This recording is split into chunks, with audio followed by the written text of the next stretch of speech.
1971 के भारत पाक युद्ध में भारत को तबाह करने वाला था अमेरिका। स्वागत है आपका मिस्टर फैक्सटाइन के एक और नए वीडियो में। दोस्तों, क्या आप सब जानते हैं कि आज जो अमेरिका समय समय पर भारत के दोस्त होने का दिखावा करता रहता है, वो एक समय पाकिस्तान और ब्रिटेन के साथ मिलकर भारत पर हमला करने वाला था। पर आखिर अमेरिका ने भारत के खिलाफ इतना बड़ा कदम क्यों उठाया था? और फिर भारत इस करो या मरो की परिस्थिति से बाहर कैसे निकला था? और फिर पूरी तैयारी के साथ भारत की सरहद के एकदम करीब तक पहुंचने के बाद आखिर ऐसा क्या हुआ कि अमेरिका डर के मारे बीच युद्ध में ही मैदान छोड़कर भाग गया था? आज के इस वीडियो में हम 1971 के भारत पाक युद्ध की कुछ ऐसी ही अहम घटनाओं के बारे में बताने वाले हैं। तो चलिए बिना देरी के वीडियो को शुरू करते हैं। दोस्तों, पूर्वी पाकिस्तान के अत्याचार से बांग्लादेश को आजाद कराने के लिए मार्च 1971 के अंत में बांग्लादेश की मुक्ति वाहिनी सेना की मदद करने का फैसला किया था। मुक्ति वाहिनी दरअसल पाकिस्तान से बांग्लादेश की आजादी के लिए लड़ने वाली सेना थी। मुक्ति वाहिनी में पूर्वी पाकिस्तान के सैनिक और हजारों नागरिक शामिल थे।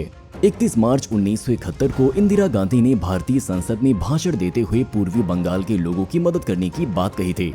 29 जुलाई 1971 को भारतीय संसद में सार्वजनिक रूप से पूर्वी बंगाल के लोगों की मदद करने की घोषणा की गई, जिसके लिए भारतीय सेना ने अपनी तरफ से तैयारी शुरू कर दी थी। इस तैयारी में भारतीय सेना को मुक्ति वाहिनी सैनिकों को युद्ध की ट्रेनिंग भी देनी थी। अक्टूबर और नवंबर के महीने में भारत की तत्कालीन प्रधानमंत्री इंदिरा गांधी और उनके सलाहकार यूरोप और अमेरिका के दौरे पर गए थे। तब उन्होंने दुनिया के लीडरों के सामने भारत की परेशानियों को रखा था। लेकिन इंदिरा गांधी और अमेरिका के तत्कालीन राष्ट्रपति रिचर्ड निक्सन के बीच बातचीत किसी नतीजे पर नहीं पहुंची थी। निक्सन ने इस हमले में भारत की मदद करने से हाथ खड़ा कर दिया था। निक्सन चाहते थे कि पश्चिमी पाकिस्तान की सैन्य सरकार को 2 साल का समय दिया जाए। दूसरी ओर इंदिरा गांधी का कहना था कि पाकिस्तान में स्थिति बेहद खराब है और ये स्थिति तब तक सही नहीं हो सकती जब तक इसके खिलाफ कोई कदम नहीं उठाया जाता और पूर्वी पाकिस्तान के निर्वाचित नेताओं से बातचीत न शुरू की जाए। उन्होंने निक्सन से ये भी कहा कि अगर पाकिस्तान ने आने वाले समय में ऐसा कुछ भी किया जिससे भारत पर कोई खतरा आया, तो भारत पाकिस्तान पर हमला करने से पहले एक बार भी नहीं सोचेगा। धीरे धीरे बढ़ते बढ़ते पूर्वी पाकिस्तान की स्थिति बेहद खराब हो गई थी। इस वक्त पश्चिमी पाकिस्तान में बड़े बड़े मार्च हुए और भारत के खिलाफ सैन्य कार्रवाई की मांग की गई, क्योंकि भारत मुक्ति वाहिनी की मदद कर रहा था। दूसरी तरफ भारतीय सैनिक पूर्वी पाकिस्तान की सीमा पर चौकसी बरते हुए थे। 23 नवंबर 1971 को पाकिस्तान के राष्ट्रपति यहिया खान ने पाकिस्तानियों से युद्ध के लिए तैयार रहने को कहा और 3 दिसंबर 1971 को पाकिस्तान की वायुसेना ने भारत पर हमला कर दिया। इस हमले में भारत के अमृतसर और आगरा में स्थित कई भारतीय सेना के एयरबेस समेत कई शहरों को निशाना बनाया था। इस हमले के साथ ही 1971 के भारत पाक युद्ध की शुरुआत हो गई थी।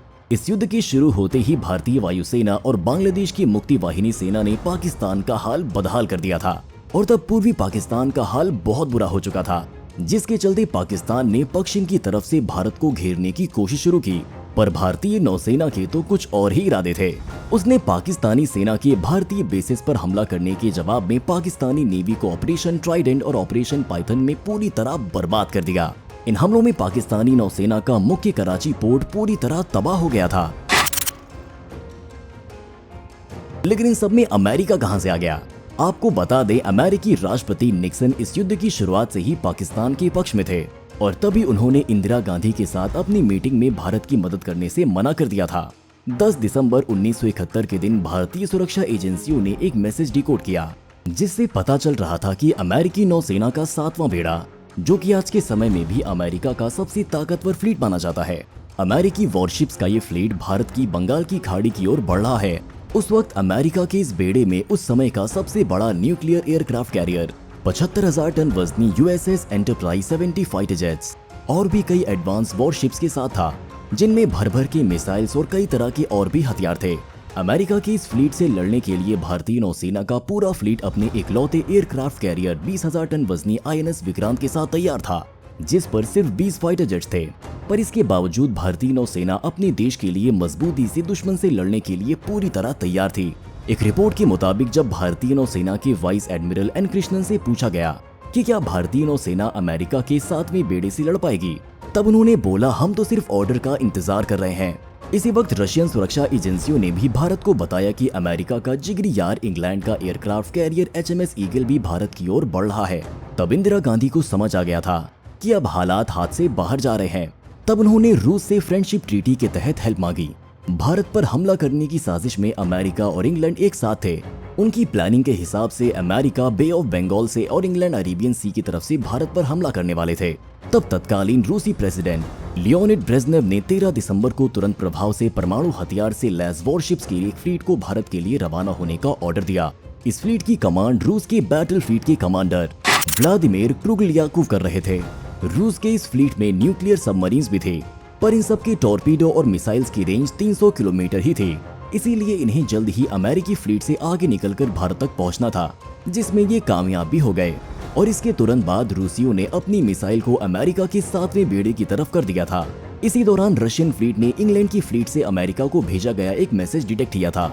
इस मैसेज में इंग्लैंड अमेरिका से कह रहा था कि हमें यहाँ आने में काफी देर हो गई है। यहाँ पे तो पहले से ही रूसी परमाणु सबमरीन्स पहुंच चुकी हैं और इनके फ्लीट्स में और भी कई जहाज हैं। फिर क्या था, इंग्लैंड का फ्लीट रूसी सबमरीन को देखते ही जैसे भारत तक पहुंचा था, वैसे ही चुपचाप यहाँ से निकल गया था। वहीं दूसरी तरफ अमेरिकी फ्लीट को भी ये खबर मिलते ही भारत की तरफ बढ़ने से रोक दिया गया था। इन सब के बाद 16 दिसंबर 1971 को पाकिस्तानी जनरल ने अपने 93,000 सैनिकों के साथ इंडियन आर्मी के सामने सरेंडर कर दिया था, जिसके बाद पूर्वी पाकिस्तान अब एक स्वतंत्र राष्ट्र बांग्लादेश बन चुका था। वैसे दोस्तों, आज जिस तरह की सिचुएशंस वर्ल्ड में चल रही हैं, आपको क्या लगता है भारत को रूस यूक्रेन में किसका साथ देना चाहिए? अपने व्यूज हमें कमेंट सेक्शन में जरूर बताएं। और अगर आपको इंडिया और इंडियन हिस्ट्री से रिलेटेड एक और इन्फॉर्मेशन वीडियो चाहिए, और अगर आपको 1971 की वॉर की स्टोरी अच्छी लगी, तो हमने इस पे एक और वीडियो बनाया है जिसका टाइटल है बैटल ऑफ लोंगेवाला। स्क्रीन पर दिख रहे वीडियो पर क्लिक करें और हम मिलते हैं उस वीडियो में।